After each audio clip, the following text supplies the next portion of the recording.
Buenas tardes a todas y a todos. Es un gusto para mí formar parte de este evento.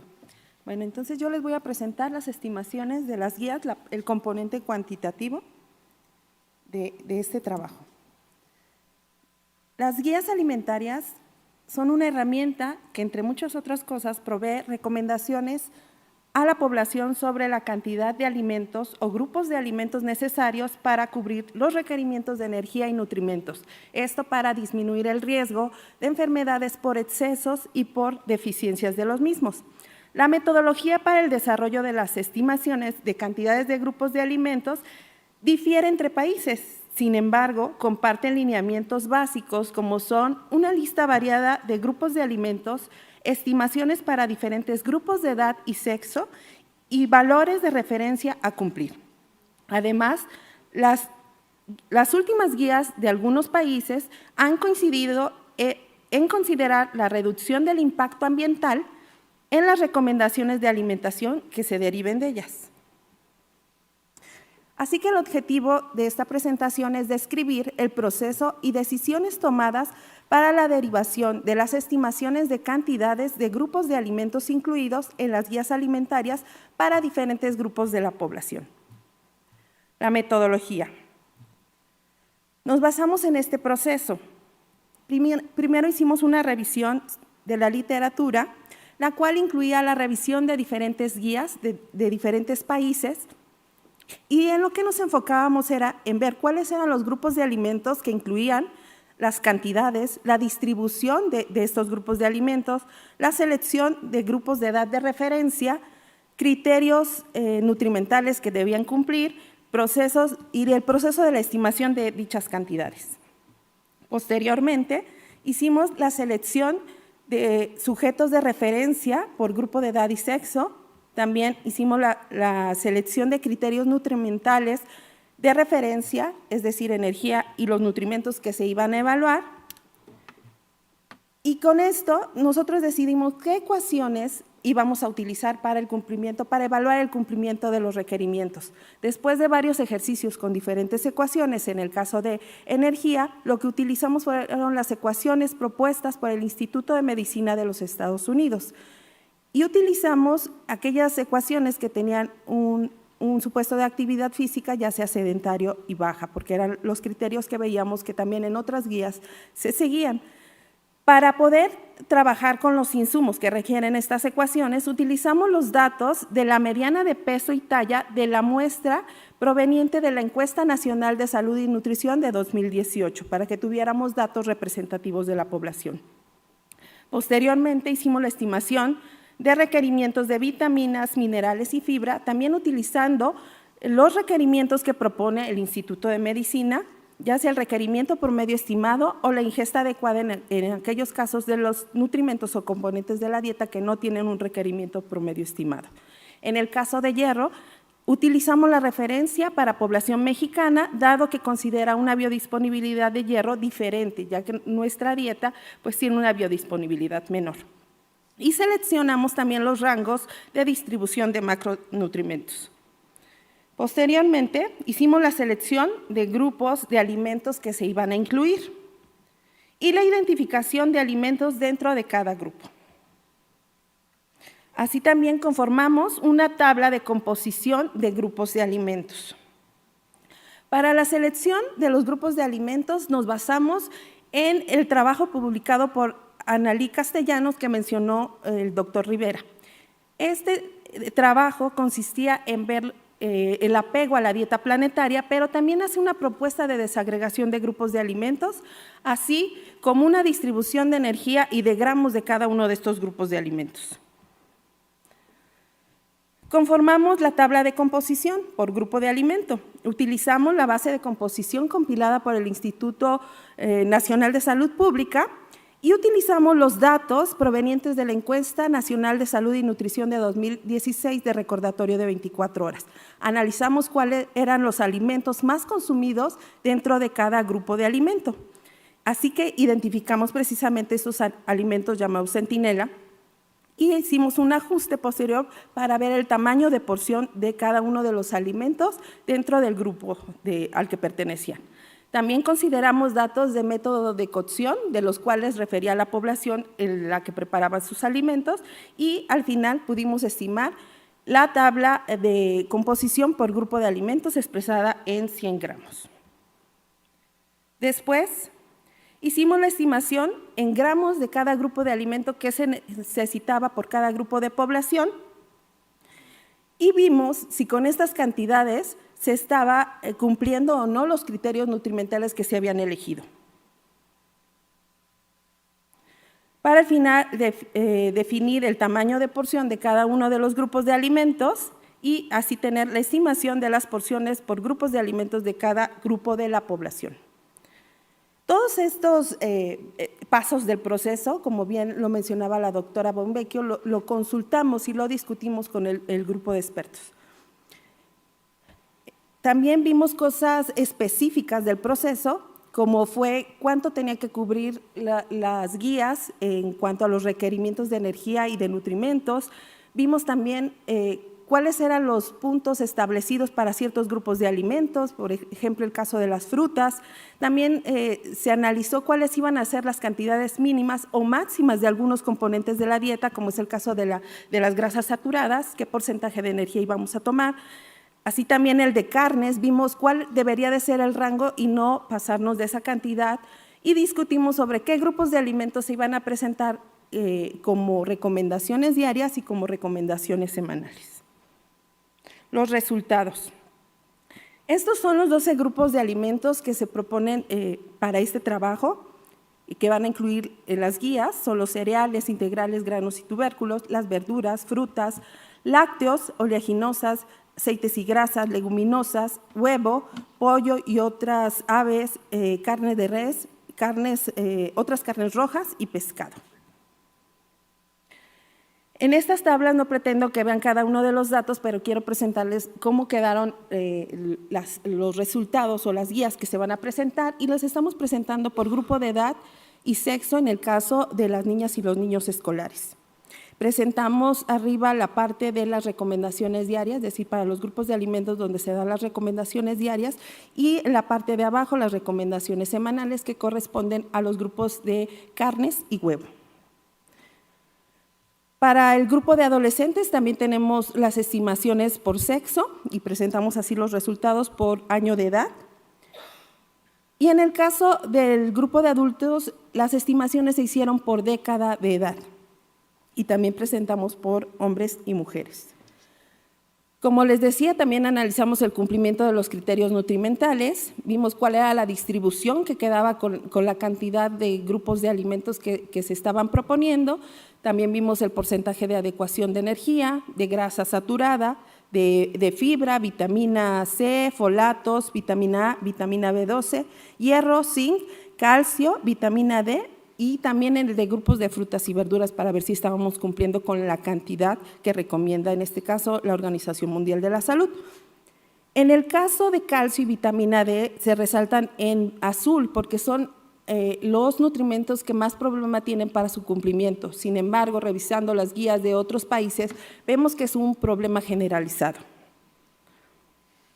Como conclusiones, pues ya contamos con estimaciones de cantidades de grupos de alimentos para diferentes grupos de población, considerando diferentes edades, sexo y nivel de actividad física. Las estimaciones consideran los grupos de alimentos recomendables. No estamos incluyendo recomendaciones para alimentos o para grupos de alimentos no recomendables. También tienen información sobre las cantidades mínimas y límite y también considera el impacto ambiental. Estas estimaciones son consideradas en las recomendaciones que precisamente la doctora Anabel Bombecchio presentó, pero es necesario buscar alternativas para cubrir los requerimientos de nutrimentos que no se están cubriendo, como fue el caso de la vitamina D y del calcio. Se recomienda primero pues, hacer el lanzamiento, la implementación, para que posteriormente después podamos evaluar la aceptación y la adherencia a estas recomendaciones por parte de la población. Y estas estimaciones pensamos que pueden ser útiles para el monitoreo y evaluaciones de intervenciones y programas en nutrición. Gracias. Muchísimas gracias, Sonia. Y a continuación le doy la palabra a la doctora Michelle Lunar, que nos va a hablar del impacto ambiental y costo de dietas saludables y sostenibles en México. Es el componente de cálculos ambientales para las nuevas guías que se proponen para México. Bienvenida, Michelle. Muchas gracias por la invitación el día de hoy a presentar estas estimaciones. Y continuando con la parte de actualización de guías alimentarias, pues yo les voy a presentar el día de hoy las estimaciones de impacto ambiental y el costo. Y bueno, como ya lo presentó el doctor Rivera de manera muy clara, el sistema alimentario pues está contribuyendo al cambio climático y a la degradación del planeta.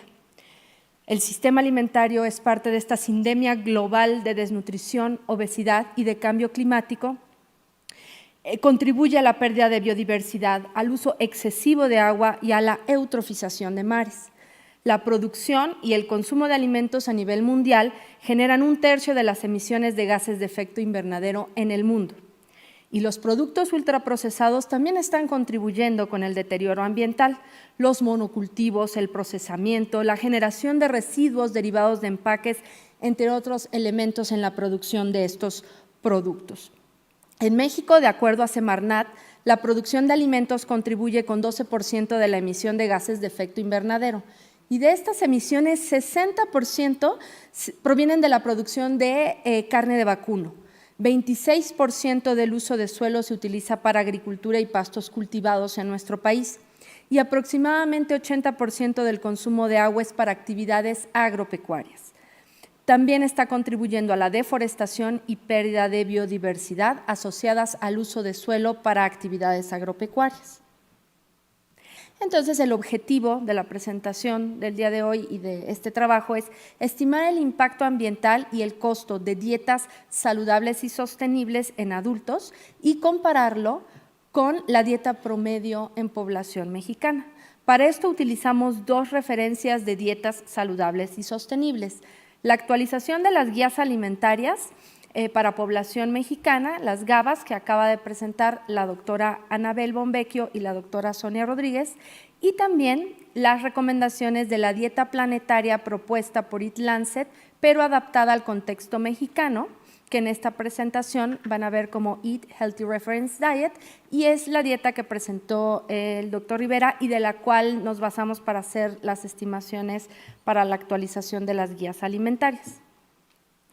¿Cuáles fueron los datos que utilizamos sobre impacto ambiental de los alimentos producidos y consumidos en México? Bueno, pues utilizamos datos que estimamos también en este grupo de investigación, en una tesis de doctorado, que utiliza información de la Encuesta Nacional de Salud y Nutrición, y se estimaron estos datos de impacto ambiental a través de varios indicadores, como son uso de suelo, que está expresado como la cantidad de suelo o tierra necesaria para producir 1 kilogramo de alimento, la huella hídrica expresada en litros por kilogramo de alimento, que se obtuvo como el total de agua azul de ríos, lagos y acuíferos necesarios para producir 1 kilo de alimento, y la huella de carbono expresada en kilogramos de dióxido de carbono equivalentes por cada kilogramo de alimento, que en este caso incluye desde la etapa de materia prima, fabricación, distribución, desperdicios, hasta la manipulación y el consumo. Las dietas saludables y sostenibles, como ya mencioné, utilizamos 2 referencias, las guías alimentarias y la dieta Eat Lancet adaptada para población mexicana, y los precios de los alimentos para poder estimar el costo de estas dietas y de la dieta promedio en México. Se basan en estimaciones, en reporte de precios promedio reportados por INEGI para 46 ciudades del país. Lo que hicimos fue estimar el promedio para cada alimento en 2021 y también 2022. Y aquí les presento de manera muy general los datos de impacto ambiental por grupos de alimentos. Este es simplemente un promedio. Tenemos los datos desagregados para cada alimento dentro de los grupos. Vemos cómo los alimentos de origen vegetal en general, verduras, cereales, frutas, leguminosas, oleaginosas, y en este caso también el huevo, son los que tienen en general menor impacto ambiental en términos de gases de efecto invernadero, uso de agua y cantidad de suelo necesario para su producción. Le sigue el pollo, aceites y grasas, dulces y postres, lácteos y pescados y mariscos.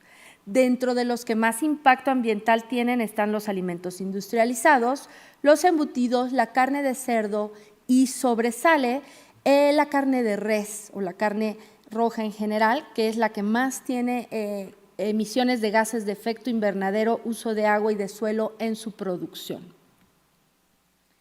Les voy a mostrar los resultados de impacto ambiental promedio de las dietas saludables y sostenibles en comparación con la dieta promedio en población mexicana. En este caso solo es en adultos. En la barra azul más oscura vemos los datos de impacto ambiental de la dieta promedio utilizando el recordatorio de 24 horas de la ENSANUD 2016. La barra de en medio en color morada son las guías alimentarias y la barra amarilla es la adaptación de Eat-Lancet para población mexicana. Del lado izquierdo vemos el indicador de uso de suelo en metros cuadrados por persona al día. Y vemos que tanto seguir recomendaciones de las nuevas guías alimentarias como la de la dieta Eat-Lancet para población mexicana reduce entre un 31 y un 46% la cantidad de tierra necesaria para producir los alimentos. En el caso de huella hídrica tenemos una menor reducción, entre un 3.6% para las guías alimentarias y un 13.4% si se sigue la dieta Eat-Lancet. Y en el caso de huella de carbono, vemos que si se siguen las recomendaciones de guías alimentarias saludables y sostenibles, la huella de carbono se reduciría en un 37.6%, y para la otra propuesta, la de Eat-Lancet, se reduciría en un 57.2%. También estimamos la demanda de suelo agrícola de dietas saludables y sostenibles en comparación con la dieta promedio y vemos que en el primer patrón que está del lado izquierdo, ese es el patrón de consumo actual en la población mexicana. Las barras de en medio, la columna de en medio es el de las guías alimentarias y la última columna es la adaptación Eat-Lancet para población mexicana. Con cualquiera de las dos, ya sea con siguiendo las recomendaciones de las guías alimentarias o la de Eat-Lancet, se reduciría entre un 20 a un 50% la cantidad de tierra que necesitamos para producir alimentos en nuestro país en comparación con la cantidad de tierra que se requiere para producir los alimentos que consumimos actualmente. En los patrones saludables y sostenibles se reduce la demanda de pastizales para carne de res y leche. Y vemos que en los tres patrones de alimentación se demandaría más tierra de cultivo de la que está disponible, entonces hay que hacer una redistribución en el tipo de tierra que se utiliza para poder producir más, por ejemplo, nueces, oleaginosas, leguminosas en nuestro país y reducir pues, la cantidad de pastizales para carne roja y lácteos. Ahora, ¿qué pasa respecto al costo de estas dietas saludables y sostenibles? A nivel internacional generalmente se dice que una dieta saludable y sostenible es más cara y por lo tanto menos asequible para la población. Y bueno, hicimos la estimación en población mexicana y comparándolo con la dieta promedio actual y vemos que si se siguen las recomendaciones de las guías alimentarias o la propuesta Eat-Lancet para México, se reduciría aproximadamente entre un 27 y un 29% el costo de la dieta promedio al día. Esto es con datos de 2021. E hicimos esta estimación también con datos de precios de 2022, dado el incremento fuerte en precios de alimentos que estamos observando en el último año. Vemos que en general todos los costos de dieta promedio se incrementaron para las tres propuestas, pero la relación entre lo que es el costo de la dieta promedio, que ahorita está en 71.7 pesos, en comparación con lo que costarían las dietas saludables y sostenibles, la reducción es similar, como un 26 a un 29% del costo promedio diario. Entonces, esto quiere decir que aunque está aumentando el costo de la dieta, sigue siendo más barato seguir una dieta saludable y sostenible. ¿Y por qué sucede esto? Bueno, ahorita les voy a presentar por grupos de alimentos. Aquí lo que hacemos en esta diapositiva es mostrar cómo el costo de la dieta promedio diaria y de las dietas que siguen recomendaciones saludables y sostenibles se relacionan con respecto al costo de la canasta urbana o rural estimada por Coneval para poder determinar la pobreza alimentaria. Y vemos que tanto para precios de 2021 como para precios de 2022, las propuestas de dietas saludables y sostenibles están un poco debajo de lo que es el costo para la canasta rural, lo que la hace muy asequible en comparación con lo que es el costo de la dieta actual. Ahora sí les presento por grupos de alimentos el costo promedio de los grupos de alimentos para las diferentes recomendaciones de dieta saludable y sostenible en comparación con los datos de consumo actual de la ENSANUD. Y en general vemos que sí vamos a tener un incremento en costo derivado de aumentar oleaginosas, leguminosas, un poco de pescados y mariscos, frutas, un poco de lácteos, aceites y grasas se queda similar y el aumento en verduras. Pero eso se compensa, más que se compensa, con la reducción en el costo que proviene de pollos y otras aves un poco, endulzantes se reduce considerablemente, carne de cerdo y otras carnes rojas, cereales con grasa y azúcar. Vemos, por ejemplo, que son 8.6 pesos diarios los que gasta en promedio un adulto en México en este tipo de alimentos, que la mayoría pues son también ultraprocesados, y con las recomendaciones de saludables y sostenibles, pues esto se reduciría considerablemente. La carne de res también se reduciría, se gasta aproximadamente 6.9 pesos diarios, embutidos se reducirían y me sorprende mucho porque hicimos apenas la actualización con precios de 2022, la cantidad que se está gastando en industrializados, que son 17.6 pesos promedio en un adulto en alimentos industrializados que son productos ultraprocesados. Entonces, de ahí viene como el ahorro en el costo de esta dieta saludable y sostenible.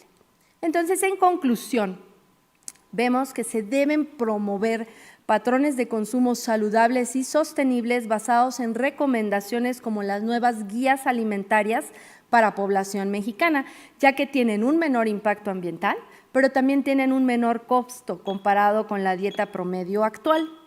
La disminución en el impacto ambiental y los costos se deben a el incremento en el consumo de alimentos de origen vegetal, que son más baratos, y la reducción en el consumo de alimentos de origen animal, especialmente en la reducción en embutidos y carnes rojas y productos ultraprocesados. Los hallazgos son similares a encontrados en otros estudios nacionales e internacionales, donde han estimado que la huella de carbono puede reducirse hasta un 30% con una dieta saludable y sostenible, y aunque a nivel mundial se ha estimado el costo de la dieta Eat Lancet y se ha visto que en general es más cara que una dieta de adecuación de nutrientes, ese rango es muy variable entre países. Y vemos que otros estudios en México también han encontrado que la dieta saludable y sostenible es menos costosa y más asequible que la dieta habitual. Y muchas gracias. Muchas gracias, Michelle. Bueno, así que no se olviden cuando escuchen eso de que comer sano es caro, no es cierto. No es cierto, ese es un mensaje que se pueden llevar a su casa.